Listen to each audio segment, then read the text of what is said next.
নমস্কার, আমি doctor Abhijit Chakraborty, consultant psychiatrist. আমি মূলত ঠাকুরপুকুর বেহালা এই অঞ্চলের প্র্যাকটিস করি। আজকে আমরা মানসিক স্বাস্থ্য নিয়ে এবং মানসিক স্বাস্থ্য সংক্রান্ত বিভিন্ন বিষয় নিয়ে কিছু কথা বলবো।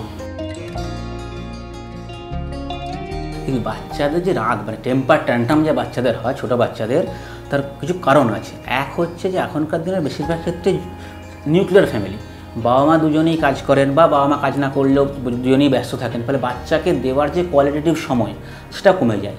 তার সঙ্গে প্রথম থেকে বাবা মারও যেটা সমস্যা থাকে, যখন বাচ্চা ছোট থেকে বড় হচ্ছে, যেহেতু একা বা দুটো বাচ্চা, আমরা প্রথম থেকে ওদেরকে অনেক কিছু দিতে, যা চাই দিতে থাকি। একটু সামান্য রাগ করলে আমরা দিয়ে দিই, ফলে বাচ্চার মধ্যে একটা পাওয়ার অধিকার জন্মে যায়। যে মুহূর্তে বাচ্চারা না পায়, তখনই সে রাগগুলো এই টেম্পার ট্যান্ট্রাম বলে শো করতে আরম্ভ করে। ধরুন আমি বাচ্চাকে জিনিস চাইলাম, চকলেট চাইলো, বাচ্চাকে আমি সঙ্গে সঙ্গে দিয়ে দিলাম। পরে সে ভাববে যে আমি চাইলেই পেতে পারি। এরপরে যখন সে পাবে না, তখন সে একদিন রাগ দেখালো, চিৎকার করলো, একটা জিনিস ছুঁড়ে দিল, তখন সে ভাবলো বাবা তাকে গিয়ে দিয়ে দিল।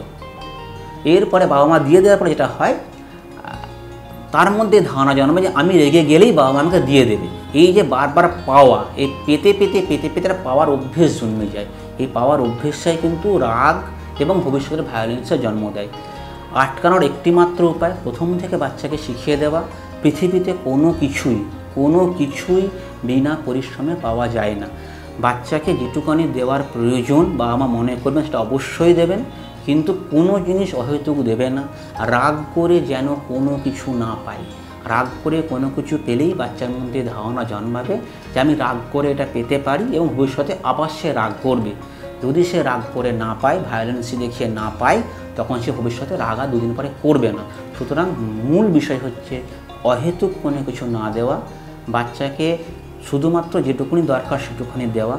আর মারধর করার ক্ষেত্রে বলো, বাচ্চাকে দরাজ গলায় প্রশংসা করতে হবে এবং যে কোনো খারাপ বিষয়ে নিন্দা করতে হবে। এটা করলে এই বিষয়টাকে মেকআপ করা সম্ভব। এখানে আরেকটি বিষয় বলা যেতে পারে, ধরুন আমার কাছে বাচ্চা এলো, বাচ্চা আমার কাছে মোবাইলের জন্য বা মোবাইলের রিলস দেখার জন্য জোর করছে। প্রথম দিনে বললাম না এটা করো না, এটা খারাপ। বাচ্চা আমার রাগ করলো, ধরুন একটা জিনিস ছুঁড়ে দিল, আমি বাচ্চাকে ভুলে গিয়ে না বাবা তুই এটা কর, নিয়ে নে বলে দিয়ে দিলাম। বাচ্চা জানবে আমি যদি রাগ করি, আমি যদি এটা ছুঁড়ি, তাহলে আমি এটা পেয়ে যাব। পরের দিন বাচ্চা এটাই করবে, আবার রাগ করবে, আপনি আবার বাচ্চার রাগ থেকে বাঁচতে দেবেন, বাচ্চা আবার পরের দিন এসা করবে। আরও অনেক ক্ষেত্রে দেখা যায়, ধরো বাবা মা দুজনে মিলে আছে, বাবা কোনো কারণে বকলো, মা সঙ্গে সঙ্গে গিয়ে বাচ্চাকে না বাবা কিছু হয়নি বলে ভুলিয়ে দিল। বাচ্চার সামনে কমেন্টই ক্লিয়ার হবে না যে আমি জিনিসটা ঠিক করলাম না ভুল করলাম। বাবা বকলো, মা ভালোবাসলো। সেক্ষেত্রে এটা করতে হবে, বাবা এবং মা বা বাড়িতে যারা বড় লোক আছেন, বাচ্চার সামনে কমেন্ট হবে ক্লিয়ার। সে যদি কোনো ভুল কাজ করে, বাড়ির সবাই সেটাকে এক বাক্যে নিন্দা করবে।